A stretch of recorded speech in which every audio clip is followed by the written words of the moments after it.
Anna had barely tied Hank to the wooden post when she was knocked unconscious by a wasp sting. Hank contacted dispatch through his voice assistant to call for help. Grace instructed him to try shouting loudly or contacting neighbors, but the basement walls provided excellent soundproofing, and the signal couldn't penetrate. Meanwhile, Anna's breathing became obstructed due to an allergic reaction. Grace suspected her windpipe was closing. She asked Hank if he could break free from his restraints. Hank described being bound in a spread eagle position using the rifle knot technique. Grace instructed Hank to find a hard object, but he could only reach the wooden stake behind him. Grace suggested a brutal method to break free. Hank initially agreed, but when he heard the suggestion involved dislocating his shoulder, he firmly refused. Hank insisted on his principle. Only Anna could hurt him. As Anna's condition worsened, Grace resorted to provocation, berating Hank. You're not worthy to be making this call right now, are you?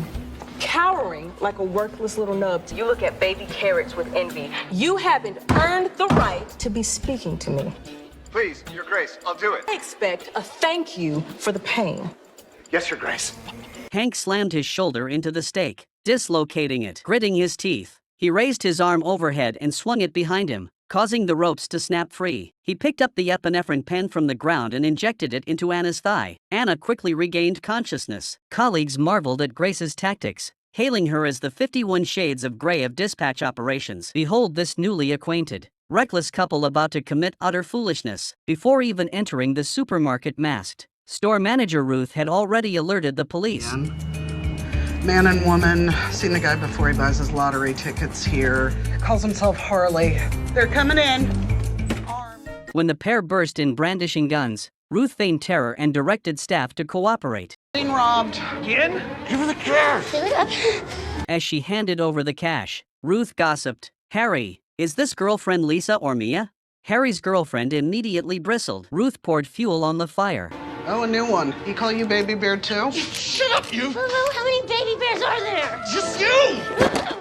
The girlfriend finally exploded. Amid their heated argument, a staff member lunged at Harry from behind, knocking the gun from his hand. Seeing Harry pinned down, his girlfriend grabbed the money bag and fled only to take a spectacular tumble seconds later. Faced with choosing between retrieving the cash or helping her boyfriend, she didn't hesitate for a second. She bailed. Now without his gun, Harry started playing games with the staff, hiding and seeking, snowball fights, wrestling matches. His girlfriend tried to escape through the back door, only to find it locked from the outside. Finally, she came up with a clever idea, climbing through the ventilation duct. Meanwhile, Harry finally broke free from the clerk. Just as he was about to escape the supermarket, Officer Athena zapped him with her stun gun, knocking him to the ground. He twitched a few times before losing all movement. As soon as Athena handcuffed Harry, she heard a strange noise from the ventilation duct. She immediately called for emergency backup. I have a suspect about to be in need of medical attention.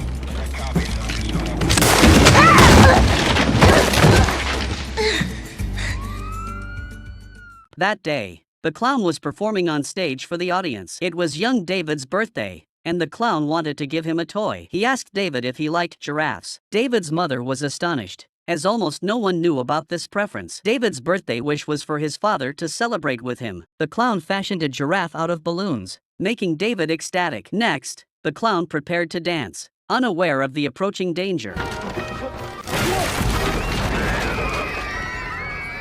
David's mother urgently dialed emergency services. The fire department arrived swiftly. The mother explained the situation to the captain, but upon seeing the trapped individual was a clown, the captain froze instantly. He suffered from severe coulrophobia. The team doctor suggested checking his blood pressure, but the captain firmly refused, citing childhood trauma. The team discussed rescue options. Using tools, they pried open the wooden panels and found the clown trapped between them. Checks showed his blood pressure and pulse were normal. When asked his name, the clown hesitated. After repeated questioning, he confessed he was David's father. Having lost custody, he dressed as a clown for his son's birthday party, only to backfire spectacularly. Though awkward, the firefighters rescued him wholeheartedly. They enlarged the opening with a chainsaw and safely carried him onto a stretcher. David repeatedly apologized to his ex-wife, begging forgiveness for ruining his son's birthday party through his own mistake. After successfully rescuing this well-intentioned father, a citywide tech disaster began sweeping across Los Angeles. While the team was resting, their phones suddenly went haywire, bombarding them with non-stop alerts. Hen's phone was even more bizarre. It kept dialing 911 non-stop. His teammates were utterly baffled. Meanwhile, The 911 dispatch center had descended into chaos. Bombarded by countless mysterious calls, the supervisor reassured everyone to stay calm, assuming it was a carrier system failure. He instructed staff to keep lines open and await repairs, but the situation was far more serious than imagined. Mary, driving on the road, kept hanging up the automated emergency calls. Called me, or at least your phone did. Are you in need of any help? My car's GPS is going insane. Not really our purview. Didn't think so. In her panic, she followed the navigation and turned left, plunging straight into the river. Even after falling into the river, the emergency call remained connected. Panicked and unsure what to do, the dispatcher instructed her to wait for the pressure inside and outside the car to equalize before the water flooded the cabin. She should take a deep breath and push the door open. As Mary desperately tried to open the door, another car plunged in, delivering a secondary impact that flipped her vehicle completely. In her despair, rescue teams arrived just in time. They swiftly smashed the windows to save her. When they surfaced, they were stunned to find multiple cars already floating on the river, with the road's traffic still turning left and plunging in. Even more terrifying was news from the Los Angeles Air Traffic Control Center. A commercial airliner had inexplicably vanished from radar. This technological breakdown was engulfing the entire city. The air traffic controller repeatedly called but received no response. He was relieved the plane still maintained a safe altitude of 4,000 meters. Colleagues analyzed it might be a temporary signal loss. At that very moment, all flight signals disappeared simultaneously. The supervisor decisively issued a complete grounding order while directing staff to divert incoming flights. The most terrifying development was that the missing aircraft was hurtling toward the control tower at an insane speed. Despite repeated commands to climb, it showed no response. Obstructed by the day's low cloud cover, they couldn't visually confirm the situation. We're not gonna see it till it's right on us. Air traffic controllers verified 239 people were aboard the plane. They couldn't rule out the possibility of a terrorist attack. When he suggested evacuating the tower, the supervisor replied it was already too late. Stay calm. She grabbed the signal light and flashed it continuously as the plane accelerated toward the tower. Everyone waited for the impact amid the wailing alarms. Just as everyone closed their eyes in despair, nothing happened. Then news came from the command center. All flights had already been rerouted. It turned out to be a total failure of the air traffic control system. As everyone cheered their narrow escape, the air traffic controller suddenly collapsed. Just as the rescue team revived this controller, another colleague suddenly collapsed. As the rescue team withdrew, the tower's computer screen flickered eerily, revealing a string of mysterious code. This technical failure seemed to conceal a greater mystery. After the 911 call center collapsed and airport flights lost contact one after another, Los Angeles faced a full-scale cyber attack. Hackers now targeted the Los Angeles court system. Officer Athena was in court for a trial where the judge was presiding over Jeffrey, a violent felon convicted of raping multiple women. Suddenly, other prisoners were escorted into the courtroom ahead of schedule. The guards frantically tried to explain. Immediately after, multiple criminals were mistakenly assigned to the judge simultaneously by the system. The assistant stared dumbfounded at the out-of-control computer. The irate judge exploded in anger but was defiantly challenged by the prisoners. Chaos erupts instantly. An escape attempt is thwarted by officers raising their guns. By the time order is restored, the main suspect, Jeffrey, has vanished in the commotion. The court's security system has completely collapsed. Jeffrey has blended into the crowd and successfully escaped. Athena rushes out only to witness an even more horrifying scene. Street traffic lights malfunctioned, paralyzing all movement. Digital clocks spun wildly. ATMs spewed cash nonstop. Spotting Jeffrey's silhouette in the crowd, Athena prepared to pursue him. Suddenly, a roadside electric scooter activated autonomously, knocking over pedestrians before hurtling straight toward Athena. She evacuated bystanders while rescuing a stunned woman. The scooter triggered a chain collision, igniting an explosion. Wrecked vehicles blocked the streets. Screams echoed everywhere. The bustling city of Los Angeles instantly transformed into an apocalyptic battlefield. Athena gazed at the out-of-control digital clock and sighed heavily. This attack on the city's nervous system was pushing the entire civilized society to the brink of collapse. The rescue team then faced their most unsettling mission yet this time. Their adversaries weren't human at all. Los Angeles was now rocked by the nightmare of a mass zoo escape. Lions, tigers, leopards, and elephants stormed the city center with lightning speed. They even divided territories based on appearance, like this stag claiming an entire commercial street as its domain. The team stared blankly at the streets overrun by beasts. The captain couldn't help but utter this season's classic lament. I really thought this year was going to be different. Despite reports of animal attacks, the entire street was deserted. Later, near the shop mentioned by the caller, the team found Mike injured in a tent. Team medic Han's initial diagnosis revealed a fractured cervical vertebra. Han was shocked and asked what kind of beast could cause such trauma. Mike weakly revealed the shop owner was still trapped inside, facing an unknown predator lurking in the shadows. The captain took Han, the team's best night vision specialist, to infiltrate and scout. Before leaving, he ordered Buck to stand guard, but Buck was already in a state of mental shock. He could only cling to a pitchfork, trembling like a statue as he waited outside. As Captain and Han pushed open the shop door, a bone-chilling chewing sound echoed in their ears. Captain whispered, "Anyone there?" but received no response. After repeated searches, they finally discovered the boss in the farthest corner, clutching only one ear. Just as they moved to rescue him, a mysterious figure flashed by. Both froze in their tracks. They couldn't believe their eyes. The captain stared in astonishment at the bloodstain on the alpaca's mouth. Han finally understood that even rabbits bite when cornered. She concluded this must be a case of combined rage syndrome. Mike was still crying out in agony for his ear. To rescue him quickly, the captain decided to launch an immediate rescue operation. Han suggested using snacks to attract the alpaca's attention. The captain readily agreed to her plan. So the captain handed Han a bag of extra spicy potato chips to draw attention while he found an opportunity to pull the boss out. He began pulling the boss backward toward the exit, but just as Han slowly placed the chips on the ground, she accidentally bumped the horn. The shrill alarm instantly enraged the alpaca, which let out a strange, hissing growl. Both froze in their tracks. The captain wondered why it only called out without attacking. Then clever Han realized the reason. It's calling its friend. Fortunately, the exit was close. As the two llamas lunged forward, they shoved open the door and escaped. They thought it was over, but never imagined that just as the firefighters delivered the person to the hospital's system crashed. The next second, the entire city plunged into a blackout. A young boy, dependent on a ventilator to stay alive, faced imminent death. The battery was nearly depleted, and with transportation paralyzed, rescue was impossible. Just as the phone connected, the ventilator stopped working. The dispatcher discovered a crucial clue. Using a map, she located a neighbor equipped with solar panels. Residents across the entire street gathered every power strip they owned. They formed a relay chain, connecting circuits from east to west. Colorful wires spanned the streets. The moment they finally reached the ventilator, the crowd erupted in cheers. The mother watched her son breathe again, tears streaming down her face. The dispatcher said, "You should thank your good neighbors." Gazing at the smiling faces outside her window, she deeply understood the true meaning of a good neighbor is better than a distant relative. Yet an even more critical situation unfolded.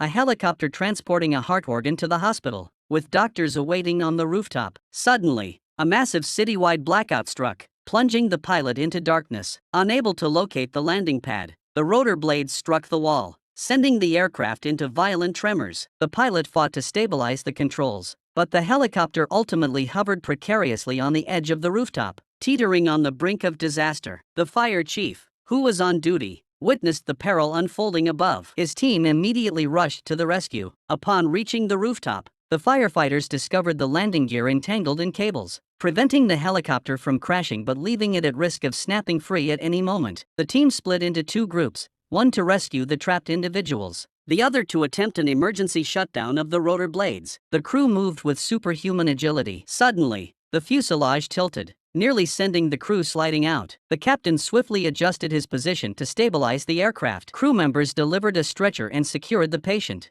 but lifting him up proved challenging. Han then had a brilliant idea. He retrieved a water bag from the firebox and fashioned a weight-bearing device. Working together, they pulled the patient onto the rooftop. As the helicopter began its descent, the team scrambled out and pulled their comrades to safety. Yet one critical task remained: retrieving the heart organ from the aircraft. It had already slid to the cabin floor. The captain strapped the water bag to his body and, protected by his teammates, risked sliding into the cabin. He located the heart container on the opposite side. Just then, the aircraft shook violently as the cables neared breaking point. The team strained to hold the helicopter steady. At the last moment before impact, the captain successfully retrieved the heart. The helicopter crashed to the ground. The heart organ was safely recovered. The team had once again pushed beyond their limits. Meanwhile, Athena had just lain down when she heard strange noises. She alertly retrieved her pistol from the safe. With the citywide power outage, she could only search by flashlight. Just as she thought it was a false alarm,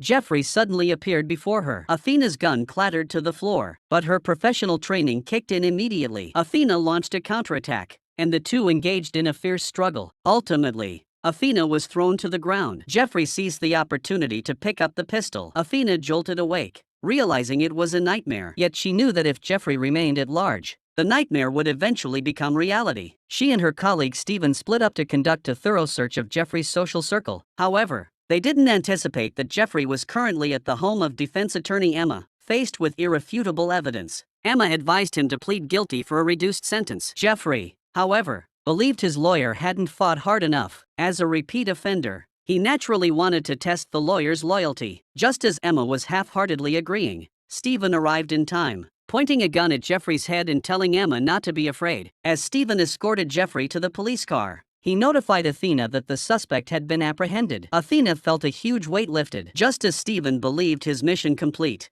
I know, baby. You can go home now. It's safe. He collapsed with confusion etched on his face. Emma flashed a chilling smile before they shared a knowing grin. Later, Jeffrey and Emma dumped Steven's body in the wilderness. Jeffrey, we should leave. And then what? Using the police badge, Jeffrey tracked down Officer Steven's residence. Then, armed with information from colleagues, he silently infiltrated Athena's home. Seizing an opportunity, Jeffrey kidnapped Athena's son, Chris. 3 hours later, Athena learned of her son's abduction and confirmed footage captured by a passerby showing Jeffrey taking Chris. Jeffrey then contacted Athena by phone, demanding a one-on-one meeting. Unbeknownst to him, Athena had already coordinated with the fire department to set a trap. It turned out that 5 days prior, Jeffrey had been arrested by Athena herself for a crime, during which an accident occurred. We were able to extract the bullet from your hip. The bullet did, however, enter the groin area. We salvaged what we could. We placed the stent.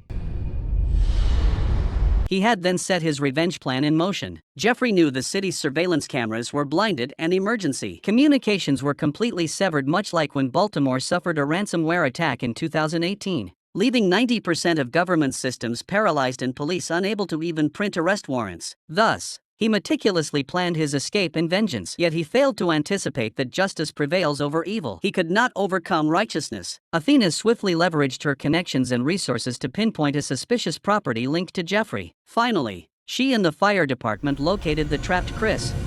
Drop the gun, Jeffrey.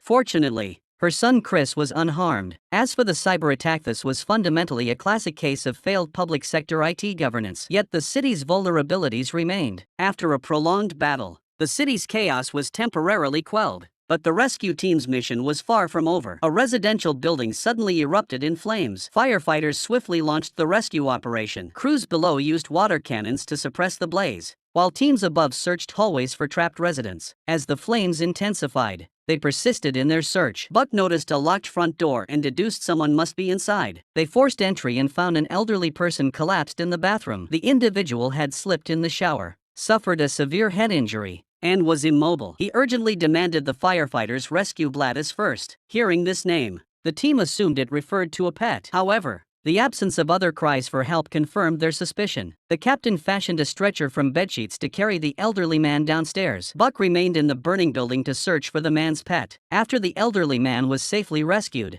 Buck returned carrying the cat. The man froze upon seeing the cat and said, "Gladys is my wife." At that moment, the rescue center received a deaf-mute emergency call. Through text communication, they learned Gladys was deaf-mute and currently trapped in the fire. The captain received the news but faced a dilemma. The ladder truck was too short, and the hallway was already sealed by flames. Buck noticed the adjacent building remained untouched by fire and proposed a daring rescue, crossing over from its roof. The captain approved this risky plan. They raced to the rooftop, facing the deadly gap between the buildings. They didn't hesitate. With a running start, Buck leaped in one fluid motion. He tossed the toolkit first, then threw himself across, successfully landing on the opposite roof. Quickly securing the safety line, Buck was lowered down. Crowds below raised their phones to capture the rescue. Swinging to a window, Buck broke through and secured the deaf woman with a safety line. Just as they prepared to descend, the roof began collapsing. The captain urgently ordered immediate evacuation as the airbag below inflated. A sudden explosion in the room ignited the safety rope. At the critical moment, the rope snapped, and both landed precisely on the airbag. Rescue team members immediately rushed forward to assist. The crowd erupted in thunderous applause as the deaf-mute woman expressed her gratitude through sign language. Her husband embraced his wife, who had narrowly escaped death. In that moment, every risk taken felt worthwhile. Their next mission would challenge the very heights of their rescue capabilities. As the airship approached the stadium housing nearly 20,000 people, one engine suddenly malfunctioned, sending it plummeting toward the field. The captain urgently called dispatch for help. The dispatcher immediately notified rescue units. The captain desperately attempted to pull the airship upward, aiming to skim over the stadium to minimize casualties, but the airship still collided with the edge of the light tower. The impact sound caused screams from the crowd inside, and panic spread instantly as fears of a bomb explosion arose. A mother and daughter were separated in the chaos. The mother was knocked unconscious and fell to the ground. The girl was pushed down while descending the stairs. A bystander noticed a device resembling a bomb in her backpack. He shouted "bomb," which triggered even greater panic. Firefighters arrived at the scene. The airship was wedged on the lighthouse, 20 meters above the ground, swaying like a seesaw. The captain ordered Buck and Hen to cut the lighthouse's power. Eddie and Han used the aerial ladder to rescue 2 airship crew members. Meanwhile, Officer Athena was evacuating people indoors when a passerby alerted her to the bomb threat. She found the unconscious girl and verified the truth. The weakened girl explained it wasn't a bomb,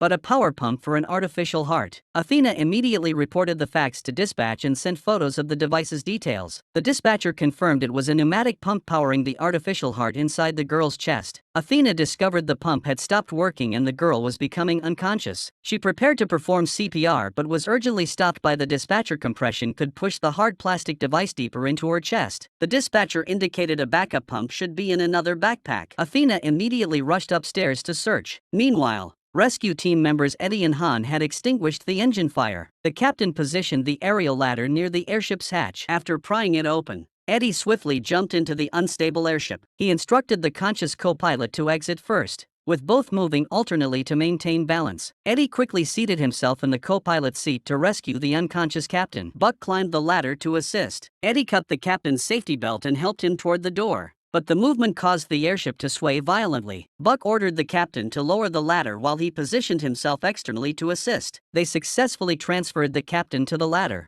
Then Eddie leaped onto it to complete the rescue. Athena simultaneously located the girl's mother, reported her position, and requested medical support. She strapped on a backup air pump and rushed to the girl, switching equipment under the dispatcher's guidance. After nearly a minute of emergency procedures, the girl finally regained consciousness. Both women breathed a sigh of relief. It turned out that the U.S. Fire Department, Police Department, and Emergency Medical Center were all centrally coordinated by the dispatch center, and Fire Department dispatch services required payment. Just as they thought they could catch their breath, a more personal and infuriating call came in. Paramedic Emily and her partner Lisa were dispatched to a case of a drug addict overdosing and near death. Just as they prepared to intervene, a gun was thrust against Lisa's head from behind. The gunman was the patient's brother, Jack, who raved that they must save his brother or else. Rookie Lisa was terrified, her legs trembling, but Emily spun around and confronted him directly. "Put the gun down. We'll save him." When Jack realized Emily wasn't intimidated, he suddenly pointed the gun at Lisa. "If you don't save my brother, I'll shoot this teammate of yours." Lisa was internally shattered. Emily immediately stepped in front of Lisa and told him,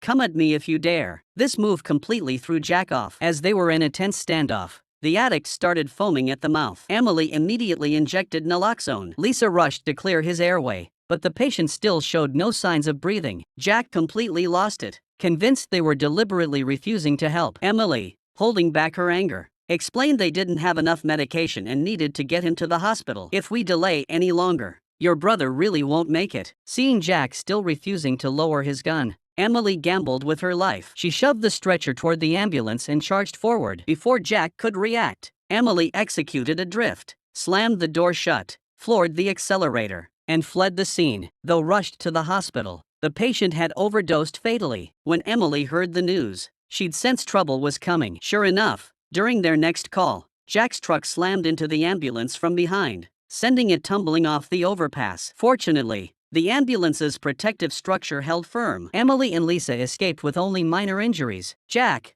however, wasn't so lucky. A steel rebar pierced his thigh. Despite nearly being killed by this man moments earlier, Emily chose to repay evil with kindness. Wincing from her own wounds, she crawled over to give him her all in the rescue effort. Finally, With the fire department's help, Jack clung to life. Now he lay on the stretcher like a dead dog. Emily's act of saving Jack, the man who tried to kill her with kindness, embodied the essence of professional integrity. The next mission, however, seemed destined to be a pure force of nature accident. The annual beach bodybuilding competition kicked off fiercely. 5 muscular bodybuilders took the stage. V-shaped waists and bulging quadriceps showcased the beauty of strength. The first pose of front bicep curl was flawlessly executed. But during the second pose, Charlie in the middle suddenly froze. He struggled desperately but couldn't move. His muscles were completely locked.